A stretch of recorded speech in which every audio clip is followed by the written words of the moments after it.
देव सतगुरुदेव की जय। बंदी छोड़ कबीर साहिब जी की जय। बंदी छोड़ गरीबदास जी महाराज जी की जय। स्वामी राम देवानंद जी गुरु महाराज जी की जय हो।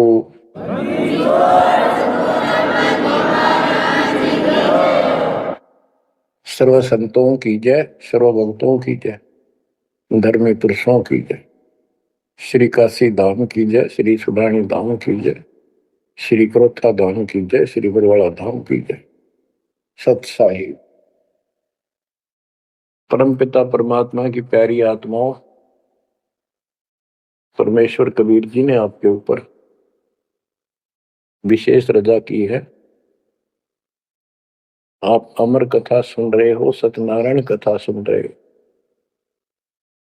और आप कहीं भी बैठे हो, दाता ने कैसी दया कर दी। चलते फिरते बैठकर परमात्मा का गुणगान सुनो।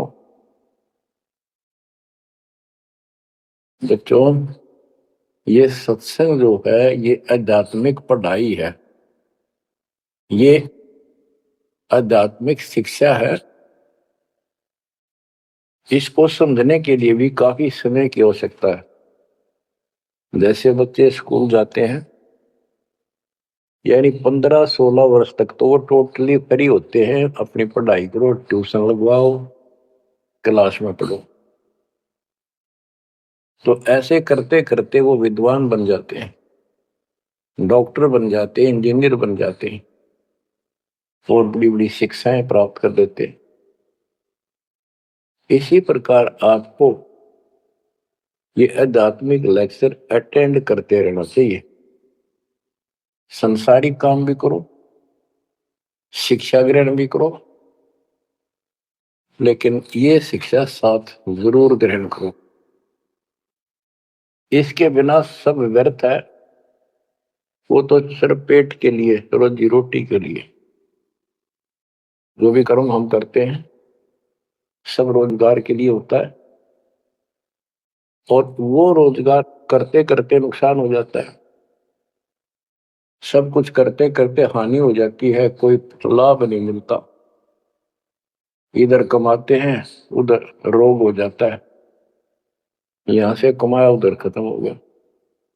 तो परमात्मा के चरणों में आने के बाद, इसकी शरण में आ जाने के बाद, तो ये इस तरह के कष्टों को कम कर देगा।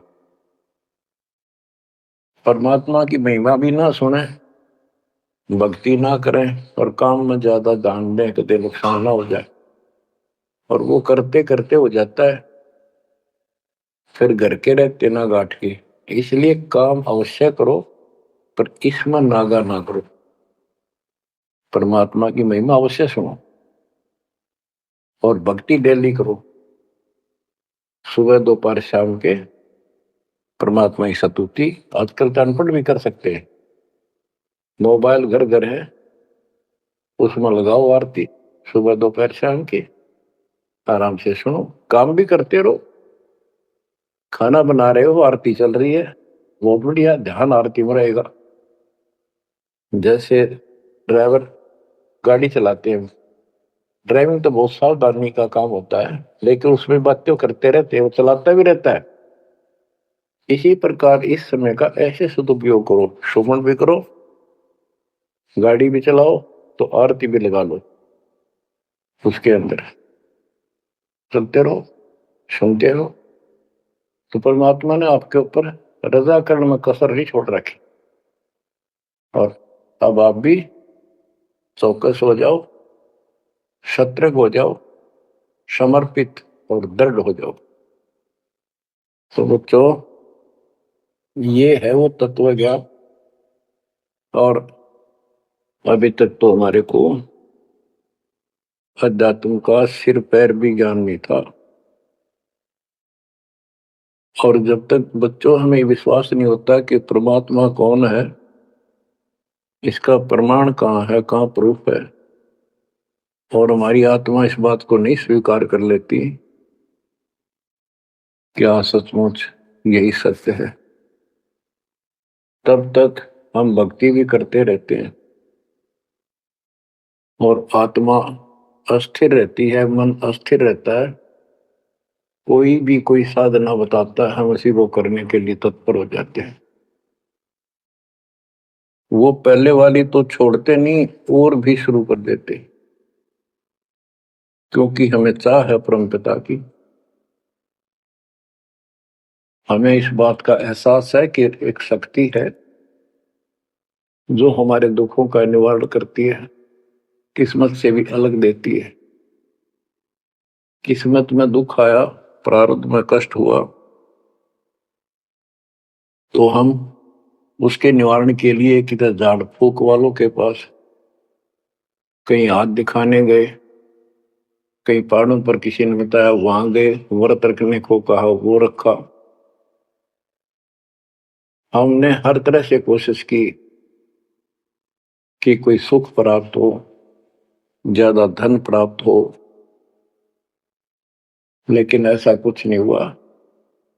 वैसे कभी इत्तेफाक से कोई दाव लग गया, कोई हटकर कोई ऐसा लाभ होता दिखा हो गया, वो होना तो था कर्म का, प्रारब्ध में आ गया कोई और वो सूत बैठ गया, और हम और दृढ़ हो गए उन्हीं पूजाओं पर, उन गलत साधनाओं पर जो गीता में मना कर रखा है। दास अपनी बताता है ये आपके साथ भी अवश्य हुई है, आपको अब एहसास होगा। जैसे दास बचपन से रामकृष्ण और विशेषकर विष्णु जी का, कृष्ण जी का विशेष भक्त रहा है, इसके साथ हनुमान जी के प्रति भी लगन में, तड़प में, चाह में कोई कमी नहीं थी। इस कारण से मंगलवार का व्रत रखना, किसी ने बता दिया कि सालासर एक स्थान है जहां पर हनुमान जी का बहुत प्रसिद्ध मंदिर है और वहां जाने से सारे सुख हो जाते। तो दास सिरसा सर्विस करता था, हरियाणा का एक शहर है, पंजाब से सटा हुआ डिस्ट्रिक्ट है। वहां से पता चला तो दास बैठ कर ट्रेन में सालासर पहुंचा, शुरू उतरा वहां से अन्य साधनों से। वहां एक छोटा सा गांव सालासर, वहां एक छोटा सा मंदिर और उसमें एक पत्थर की मूर्ति, तो उसकी शक्ल भी ठीक ठीक हो जाता, हनुमान का वो आइडिया लगाया जाता। उस समय यह सन 1978 की बात है, ऐसा कोई वहां पर ज्यादा भीड़ नहीं होती थी, हम सुबह आराम से दर्शन कर लेते थे। हद से हद 500-400 आदमी जाते थे। फिर देखते देखते 10 साल में वहां पर टेढ़ी मेढ़ी लाइन बनने लगी, यानी 4-4 घंटे में नंबर आने लग गया। और उस दौरान जैसे भी कोई राहत मिली, जैसे सर्विस लगी, पढ़ते थे, पास होते चले गए, हनुमान जी और श्री कृष्ण की जय जयकार। हम पढ़ते थे, पास होते चले गए। तो ये श्रेय अपने इष्ट देवों को मानते थे जो एक से अनेक थे, श्री विष्णु भगवान, कृष्ण जी, श्री राम जी और हनुमान जी, शंकर भगवान जी। यानी शंकर भगवान जी को पीछे नहीं रखते थे, और ये बता रखा था अगर माँ की भक्ति नहीं करनी, इसको विशेष ध्यान नहीं देते थे इसके ऊपर। फिर भी पास हुए, सर्विस लगी, पुत्र प्राप्त हुआ, फिर संतान होती चली गई, और इतनी खुशी हुई कि सारा कुछ हनुमान जी ने, श्री कृष्ण जी ने, विष्णु जी ने कर दिया। और ये देख रहा दास के जो कबीर नास्तिक है उनके भी ये सुख हो रहे थे। तो बात ये है, अब पता चला कि ये साधना वो सुख देने की थी नहीं जो हम इन कैसर कर रहे थे, यकीन से होगा इनको श्रेय दे रहे थे। तो बच्चों, कबीर पीछे लग गया जाऊं था मैं लोक वेद के साथ, मार्ग में सतगुरु मिले, दीपक दे दिया हाथ। इस भक्ति के सफर में हम लोक वेद के आधार से इधर उधर भटक रहे थे, सही मार्ग मिला नहीं था और कभी भी मंजिल प्राप्त नहीं कर सकते थे। ठीक है, हमारी तड़प थी तो भगवान भी मिले। जैसे वेदों में प्रमाण है, ऋग्वेद मंडल नंबर 9 सूक्त चम्मन मंत्र 3 में कि परमात्मा सबसे ऊपर के लोक में बैठा है। फिर ऋग्वेद मंडल नंबर 9 सूक्त 82 1 2 3 में, ऋग्वेद मंडल नंबर 9 सूक्त 86 के 26 27 में, ऋग्वेद मंडल नंबर 9 सूक्त 96 के 16 से 20 तक, ऋग्वेद मंडल नंबर 9 सूक्त 94 का मंत्र 2, 95 का मंत्र नंबर 1। इन सब में मिलाकर एक निष्कर्ष निकलता है कि परमात्मा ऊपर से गति करके आते हैं और यह अच्छी आत्माओं को मिलते हैं। एक कविता काव्यनों यानी लोकोक्तियों, शब्दों, वाणियों, साखियों के माध्यम से अध्यात्म ज्ञान अपने मुख कमल से बोलकर सुनाते हैं और वो एक कवि की तरह आचरण करते हुए वर्जम घूमते फिरते और अपने मुख कमल से वाणी बोल करके भक्ति की प्रेरणा करते हैं और गुप्त भक्ति के, परमात्मा की साधना के गुप्त मंत्रों का आविष्कार करते हैं। जैसे गरीबदास जी ने बताया है, कबीर साहब बताते हैं, गरीब सोहम शब्द हम जग में लाए, सार शब्द हमने गुप्त छिपाए। यानी सोहम शब्द किसी भी ग्रंथ शास्त्र में, जिनको हम शास्त्र मानते रहे हैं 600 साल पहले उनमें नहीं है। और सोहम नाम का प्रचलन बहुत पहले से चल रहा है, पर इन किताबों में नहीं था। क्योंकि कबीर साहब कहते हैं, हम बैरागी ब्रह्म पद सन्यासी महादेव, सोहम मंत्र जय शिव जी को करे हमारी शेष। उनको ज्ञान समझा सबको, ज्ञान इतना गजब का है, एक बार आत्मा जरूर पकड़ लेती है और नाम की भी इच्छा करती है, तो उस समय जब परमात्मा अपना ज्ञान सुना रहे होते हैं, काल निकल जाता है उस आत्मा से और आत्मा ध्यान से सुनती है, सत्य मान लेती है। तो इन्होंने ब्रह्मा जी ने, विष्णु जी ने, शिव जी ने सबने नाम दे दिए। इनमें सॉफ्टवेयर लगा दिया परमात्मा ने, विष्णु जी में हरियम का, शिव जी में सोम का, ब्रह्मा में ओम का, और वही आज हमारे को लगा दिया। अब हम अपना काम इनसे डायरेक्ट ले रहे हैं। तो कहने का भाव ये है कि जिस समय परमात्मा अपना ज्ञान सुनाते हैं, काल भाग जाता है। परमात्मा के वहां से आते ही काल प्रवेश कर जाता है, उनकी बुद्धि को फेर देता है। इसी कारण से दोबारा इन्होंने परमात्मा की वाणी सुनी नहीं, विचार नहीं सुना और ये धोखा खा गई। हमने भी बहुत बार धोखा खा लिया, सैकड़ों बार हम ये कष्ट उठा चुके और ये धोखा खा चुके हैं। तो अपने भगवान को छोड़कर इन बकवादा में बड़े रहे। मानुष जन्म पाएकर खोवे, सतगुरु विमुखा युग युग रोए। बच्चों,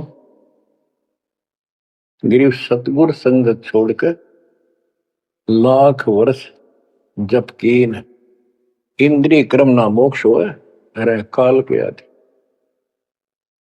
जैसे आपको बार बार समझाया जाता है कि सतगुरु से विमुख होने के बाद हम आज से 600 वर्ष पहले परमात्मा से विमुख हुए थे। उसके बाद हम पता नहीं किन किन धर्मों में जन्मे, कभी भक्ति की कभी ना की। भक्ति करते थे और भक्ति ही नहीं थी, लेकिन मालिक फिर भी हमें उन प्रत्येक मानव शरीर में मिले हैं और सच्ची राह दिखाई है। हमने कुछ दिन की साधना अवश्य की है, फिर छोड़ दी, और जिसके कारण परमात्मा हमें चार्ज कर गए। उस चार्जिंग के कारण आज तक आपके हृदय में मालिक की चाह और भक्ति की तरफ बनी हुई थी और मनुष्य जीवन मिलते रहे। क्योंकि हम 600 साल पहले गुरुद्रोही नहीं हुए थे, सतगुरु विमुख हो गए थे।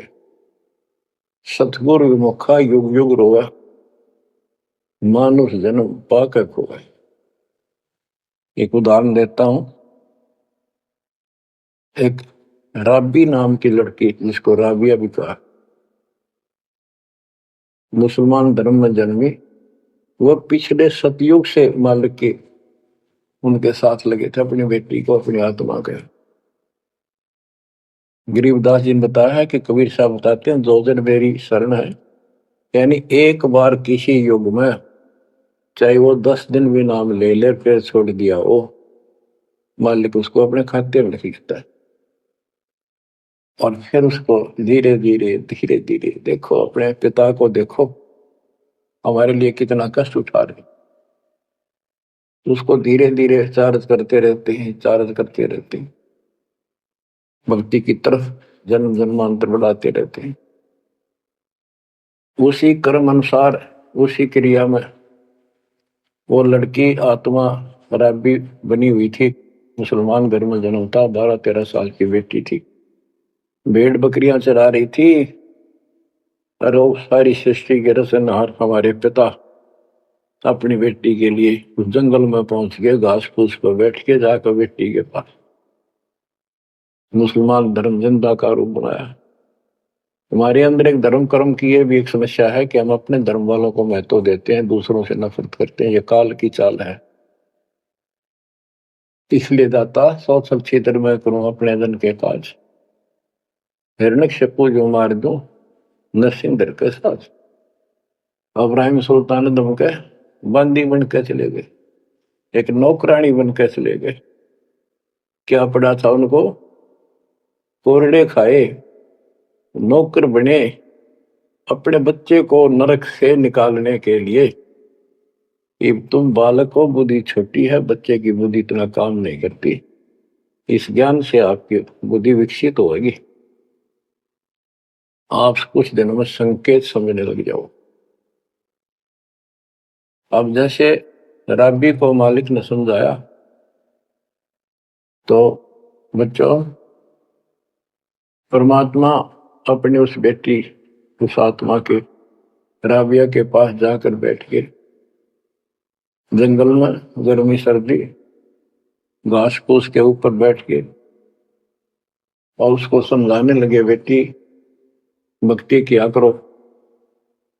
तो बच्ची थी, जैसे उस धर्म के अंदर जन्मी थी, उसमें जो साधना बताते थे उसको कहती थी हम करते हैं, ऐसे करते हैं, नमाज करते हैं, ईद बकरीद मनाते हैं।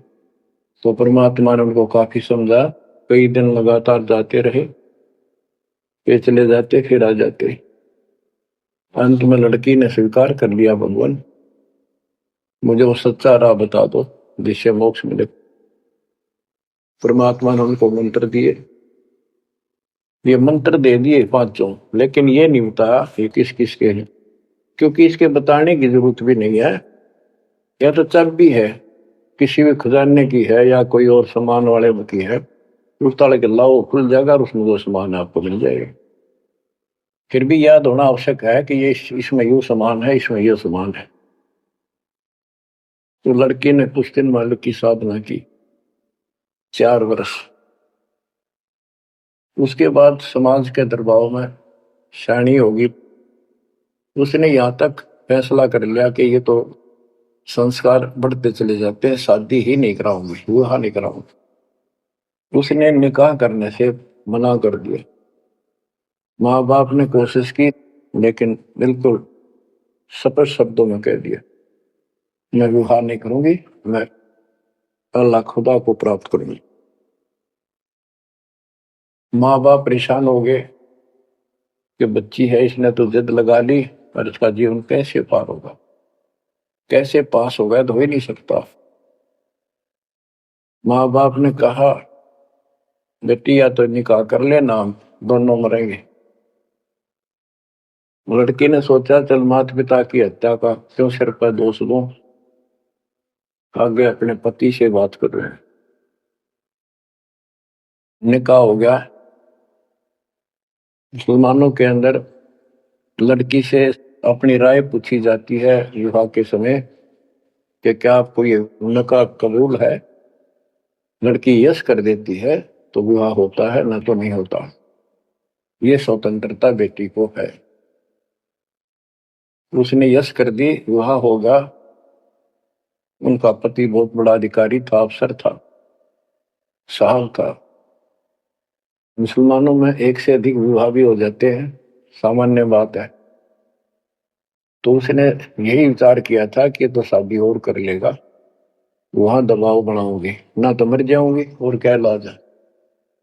तो उसने अपने पति से अपना उद्देश्य बता दिया, मैं भक्ति करना चाहती हूँ, मेरी कति तमन्ना नहीं है कोई शादी और बच्चे पैदा करने की। यदि आप मेरे साथ जबरदस्ती करोगे तो मैं सुसाइड करूंगी।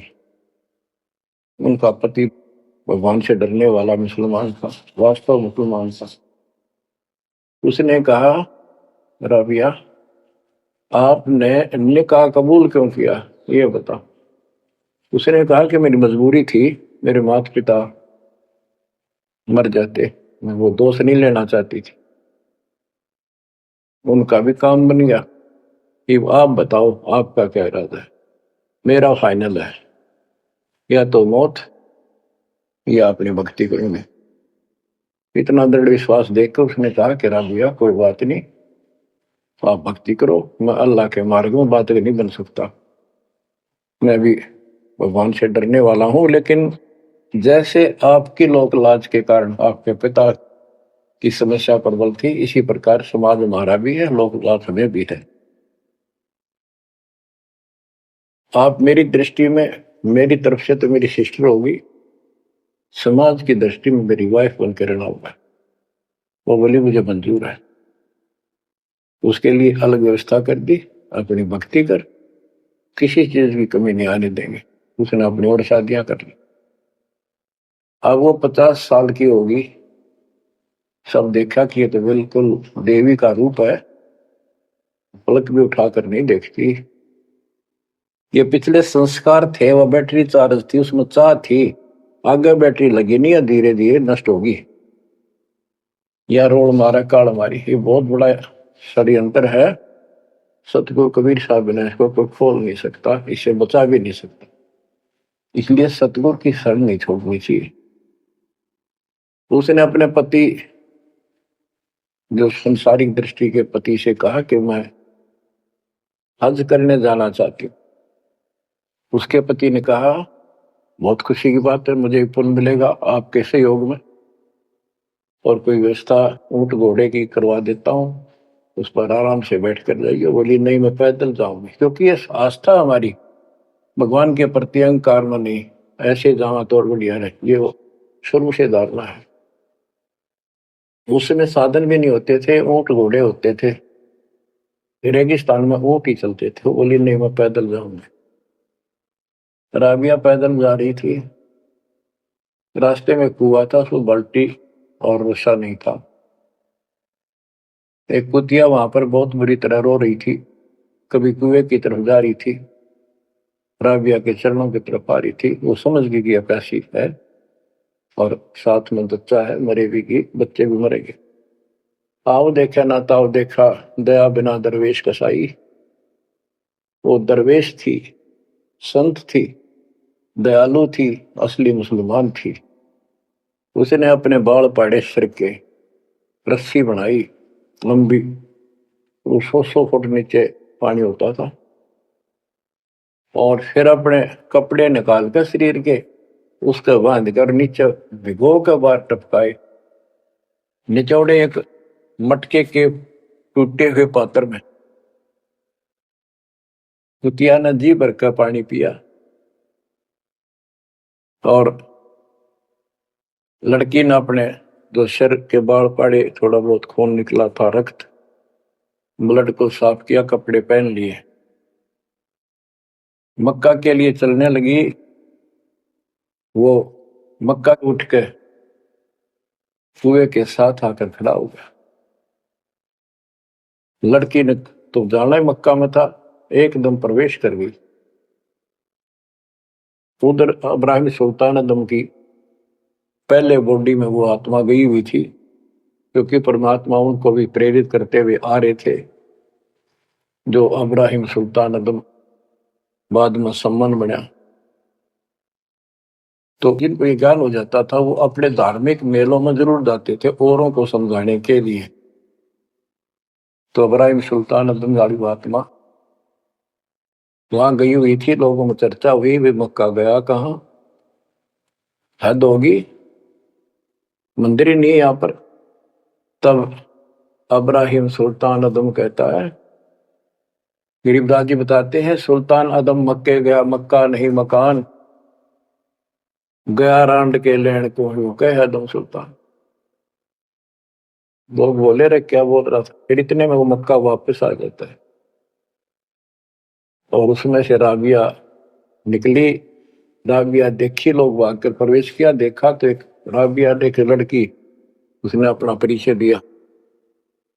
पूरे मुसलमान समाज में ये बात फैल गई, चर्चा का विषय बना कि भक्ति हो तो राबी जैसी, भक्ति हो तो राबी जैसी, जिसके लिए मक्का उड़कर चला गया जहाज के समान, एयरप्लेन के समान।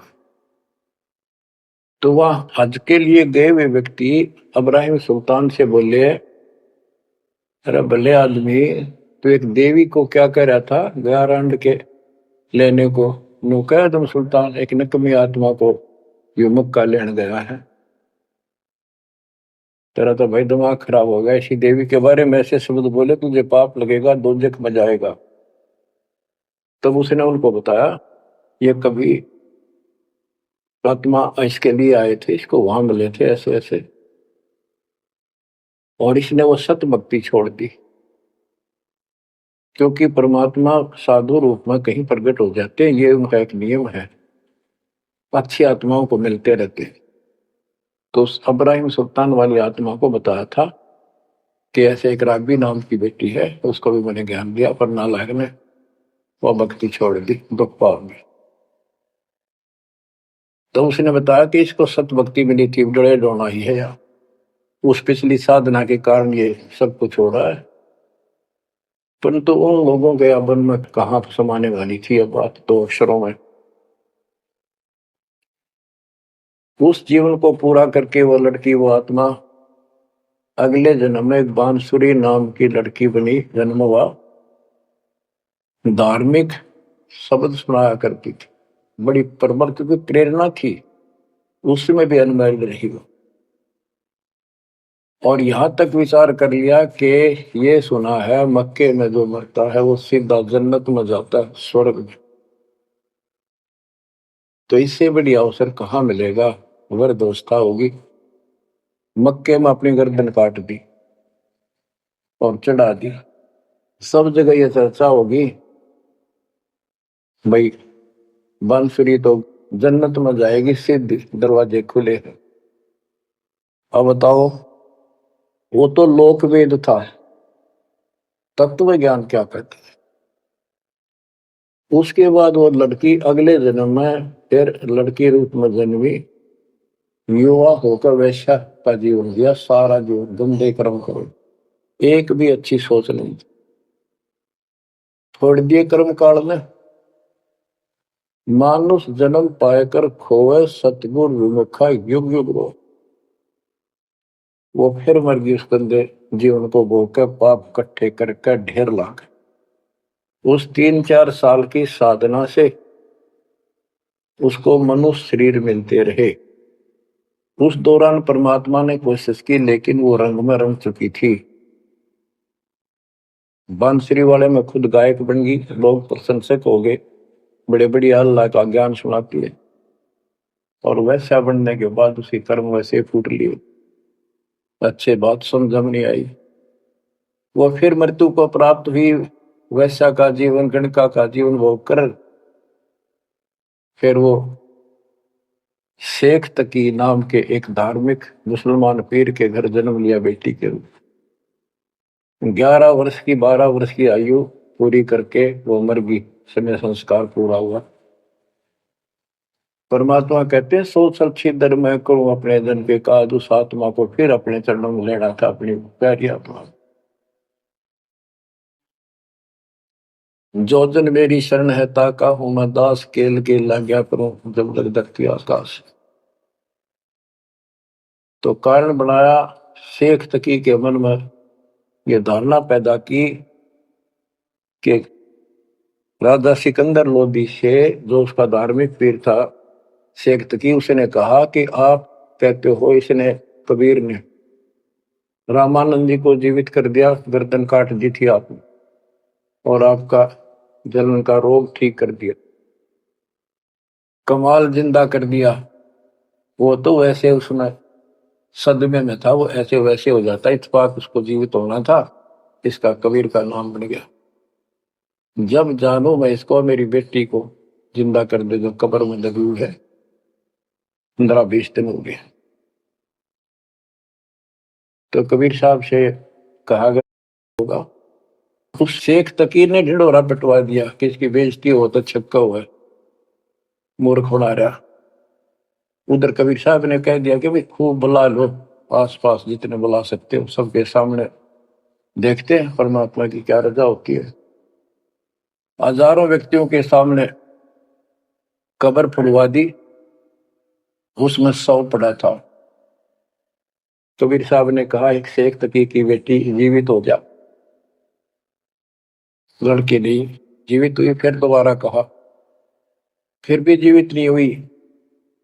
शेख तकी नाचन लग गया, खुल गई पोल डोगी की, देखो ये बकवाद करता था, सुन लो भाई, है डोंगी पाखंडी झूठा। तो परमात्मा ने कहा कि शेख तकी तू कोशिश कर ले। तो और दूसरे बोले जी ये कुछ करने दोगा होता था, अपनी बेटी ने कौन मिट्टी में दाबा है, आपका दया करो। तब कहा है कबीर की बेटी जीवित हो और बाहर आ बेटा। इतना ही कहना था, सारा शरीर में कंपन हुई, डेड बॉडी जीवित होगी, और उठ के बेटी बाहर आ गई, मालिक के चरणों में मस्तक टेका। 1.5 घंटा तक अपनी पिछली गलतियां और कबीर भगवान की समर्थता सबके सामने बताई, और कहा कि ऐसे ऐसे मुझे भगवान मिले थे अल्लाह, ये खुद अल्लाह अकबर है, पूरी सृष्टि के रचने वाले, सबके दुख दूर करने वाले। मेरे कर्म फूट गए, मैं इनको छोड़कर ऐसे ऐसे गंदे जीवन जी के मैं आज फिर इनकी कृपा हुई, मेरे जीवन शेष नहीं था। पशु पक्षी बनने वाली लाइन में खड़ी थी, ये परमात्मा वहां पहुंचे और धर्मराज के दरबार में मुझे पेश किया, वहां से मेरे कागज निकाल दिए और मुझे साथ लेकर यहाँ के छोड़ा। बोलो सतगुरुदेव की जय हो, बद्दी छोड़ कबीर साहिब की जय हो।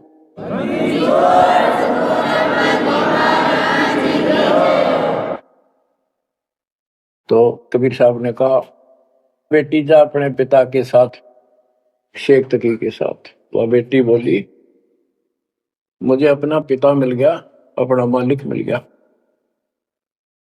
इस कर मेरा संस्कार इतना ही था। आप मेरे पिता हो, सारी सृष्टि के मालिक हो, मैं तो आपके साथ रहूं। अपने गुरु के मैं संग संग होली, अपने गुरु के मैं संग संग होली, सखेरे मोहे नेकन आई लाज, आज मोहे गुरु दरस दिखाए। बच्चों यह बात तो बनेगी ऐसे ही, एक देसी कहावत है, पानी तो झील में नीचे के स्थान पर आके ही टिकेगा। वैसे पलट में कितना ऊंचा चढ़ जाए लेकिन टिकेगा वहीं आके। मन का तूफान बकवादों का, कहीं धक्के खा लो, आके बात बनेगी सतगुरु शरण। गरीबदास जी कहते गरीब सतगुरु संगत छोड़कर लाख वर्ष जबकि इंद्रिय कर्म ना मोक्ष हो, रहे काल के आखी है। सतगुरु पूर्ण संत की संगत छोड़कर चाहे लाख वर्ष तक ये जप करते रहियो, चाहे ये जाप करते रहना, इसका कोई यूज नहीं होगा, क्योंकि कनेक्शन कट चुका होगा, मर्यादा भंग होगी। गुरु बिन माला फेरते, गुरु बिन देते दान, गुरु बिन दोनों निष्फल है, वो व्यर्थ जाएंगे। तो बच्चों परमात्मा हमारे लिए भटक रहे हैं, इन पिछली गलतियों से सबक लो, इनको फिर से ना दोहराना। जैसे आपको बताया है कि कबीर भगवान है, ये सारी सृष्टि के रचने वाले हैं, ये हमारे पिता, हमारे जनक है, हमारे कष्टों को दूर करने वाले संकट मोचन यही है। लेकिन हम इनको छोड़कर अन्य उपासना करते रहे हैं। जैसे गीता अध्याय 16 श्लोक 23 और 24 में स्पष्ट कर दिया है कि शास्त्र विधि को त्याग कर जो अपनी मर्जी से इच्छा से मनमाना आचरण करते, मनमानी साधनाएं करते हैं जो शास्त्रों में प्रमाणित नहीं है, उनको न तो कोई सुख हो, न कोई सिद्धि प्राप्त हो, कार्य सिद्ध हो जिससे, और न उनकी गति यानी मोक्ष हो। तो भक्ति करते इसी के लिए है। ये तीनों नहीं हुए तो उस भक्ति का फायदा क्या, जड़े ढोने वाली बात। तो बच्चों, आपको बताया सभी वेदों और ग्रंथों से सिद्ध कर दिया कि कबीर भगवान है। वेदों को तो पूरा विश्व मानता है और हिंदू समाज तो इस पे कुर्बान है। उसके बाद दूसरा नंबर गीता, वेदों से भी प्रथम आ चुकी है वर्तमान में, क्योंकि इसमें ज्ञान बिल्कुल संक्षिप्त में और बहुत तिरपाई सीरीज में। तो इसलिए इनमें सबसे आपको प्रमाणित कर दिया कि कौन सी भक्ति करनी है, कौन सी ना करनी है। गीता अध्याय 16 के 23 में तो बता ही दिया कि शास्त्र विधि को त्याग कर मनमाना करते उनको कोई यूज नहीं। 24 में कहा कि इससे तेरे लिए अर्जुन शास्त्र ही प्रमाण है, कर्तव्य जो साधना करने योग्य है और अकर्तव्य जो ना करने वाली है, इन्हीं के आधार से करो। गीता अध्याय 9 श्लोक 25 में कहा कि भूत पूजने वाले भूतों को प्राप्त होंगे, पितर पूजने वाले पितरों को प्राप्त होंगे, देवताओं की भक्ति करने वाले देवताओं को प्राप्त होंगे, और मेरी भक्ति करने वाला मुझे प्राप्त होगा। अपनी साधना का पूरी गीता में 8वें अध्याय के 13वें श्लोक में एक मंत्र बताया है, ओम इति एक अक्षर ब्रह्म व्यवहारण माम अनुसमरण यह प्रयाति तजन देव से याति प्रभाव। मुझ ब्रह्म का केवल एक ही मंत्र है जिसका जाप करना अंतिम शास्त्र जो इसकी साधना करता है वो मेरे से, इस ओम से प्राप्त होने वाली गति को प्राप्त होता है। वो गति कौन सी है, इसके लिए आपको, क्योंकि ये एक लेक्चर है, पीरियड है जो दास आपको दे रहा है, और इसमें टीचर पहले दिन से लेकर 1 साल तक यह पढ़ावा है, तब जाकर के बच्चों के दिल में स्वभावत है 100 बार पढ़ा ले तो भी पढ़नी पड़ती है, तभी उसके ऊपर विश्वास उतर जाता है, वो हृदय में जम जाती है। श्री देवी भागवत के 6ठे सकंद में हिमालय राजा को देवी, वो देवी का परम भगत था, कुछ बातें नहीं हो रही थी, तो उसने कहा मुझे मोक्ष दो, धन तो बहुत दे दिया आपने। तो उसने कहा मोक्ष, ये झूठ बोले न, ज्ञान तो है नहीं, और उस भक्ति का ज्ञान इनको, क्योंकि उन्होंने वो खत्म कर दिया जो मूल ज्ञान था, सूक्ष्म वेद का वो पार्ट हिस्सा। तो इसने कहा कि ओम का जाप कर, राजा हिमालय से श्री देवी ने कहा, दुर्गा ने, ओम का जाप कर और सब बात छोड़ दे, वो ब्रह्म दिव्य आकाश रूपी ब्रह्म लोक में रहता, उस ब्रह्म को प्राप्त हो जाओगे, तुम्हारा कल्याण हो। गीता अध्याय 8 श्लोक 16 में बताया है कि ब्रह्मलोक में गए वे भी सब पुनरावृत्ति में है। गीता चारों वेदों का सारांश है, ये वेद है। जिसके सिर पर कृपा गुरु की, जितना इसमें वेदों वाला ज्ञान है वो सत्य है, कुछ काल ने अपना मिलावटी किया है, वो अलग दिखाई देता है, वो केवल युद्ध कराने के लिए अटकलबाजी इसने की है और बीच में अपना तड़का भी लगाया है। वो साफ निर्णय हो गया, क्योंकि सूक्ष्म वेद सब कुछ है, उससे सभी छट गया अलग अलग से, ये गलत है ये ठीक है। तो ब्रह्मलोक में गए वे भी पुनरावृत्ति में पुनर्जन्म होता है, गीता अध्याय 4 श्लोक 5 में इसने स्पष्ट कर दिया, तुम तेरे मेरे बहुत जन्म हो चुके हैं, तू नहीं जानता नहीं है। गीता अध्याय 2 श्लोक 12 में यही 10 के 2 में बताया कि मेरी उत्पत्ति तो हुई है, लेकिन ये ऋषि देवता नहीं जानते, क्योंकि ये मेरे से उत्पन्न हुए। फिर उस ज्ञान को, जैसे जहां से शुरुआत हुई थी कि परमात्मा सतलोक से सबसे ऊपर के लोक में रहता, वहां से चलकर गति करके आता है, अपना सच्चा अध्यात्म ज्ञान खुद बोलकर बताता है। गीता अध्याय 4 श्लोक 32 में, ये कोड वर्डों में है गीता ज्यादातर, उसमें बताया कि जो ज्ञान ब्रह्मणे मुखे सचिदानंद घन ब्रह्म ने अपने मुख कमल से बोली वाणी में बोला है, उस वाणी में विस्तार के साथ लिखा है, उससे ये पूर्ण मोक्ष होगा, फिर कभी जन्म मरण नहीं होता।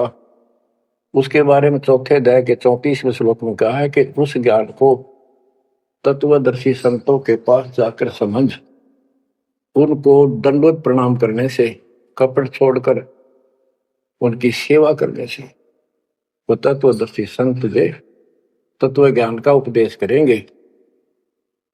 गीता अध्याय 15 श्लोक 1 में स्पष्ट कर दिया है, जो इस उल्टे लटके हुए संसार रूपी वृक्ष के सभी विभाग का नारा नारा ज्ञान बता देता, सभी विभागों का पार्षद सवेदवित वो वेद के तात्पर्य को जानने वाला है। गीता अध्याय 15 श्लोक 4 में कहा है कि उस तत्व ज्ञान के प्राप्त होने के पश्चात उस तत्व ज्ञान रूपी शस्त्र से इस अज्ञान को काट के, यानी तत्व ज्ञान को ठीक से समझकर उसके पश्चात परमेश्वर के उस परम पद की खोज करनी चाहिए, जहां जाने के बाद साधक फिर लौटकर संसार में कभी नहीं आते, और उसी की भक्ति करो जिसने सारे संसार रूपी वृक्ष को बनाया है, सृष्टि रची है। बच्चों, ये है वो तत्व ज्ञान, ये है वो मूल ज्ञान, सार ज्ञान निष्कर्ष निकाल के रख दिया गया है। अब गीता बोलने वाले ने कहा है कि उस तत्व ज्ञान के अंदर सब कुछ निष्कर्ष है, उसको समझो। यही कुरान शरीफ के अंदर, कुरान मजीद के अंदर सूरत फुरकानी 25 आयत 52 से 59 में यही स्पष्ट किया है, वो कबीर नाम का परमात्मा है जिसने सारी सृष्टि रची, जिसने सब आपको संतान माता पिता का रूप दिया, सबके कर्मों को वो काटने वाला है, सबके कर्मों को ठीक से जानता है। 6 दिन में सृष्टि रच के जो 7वें दिन तखत पर जा विराजा, उसकी खबर किसी बाखबर से पूछो। गरीबदास जी कहते हैं, वेद कतेब एक है भाई, और वेद कतेब का ज्ञान है दूर, वो संतों का मार्ग दूर।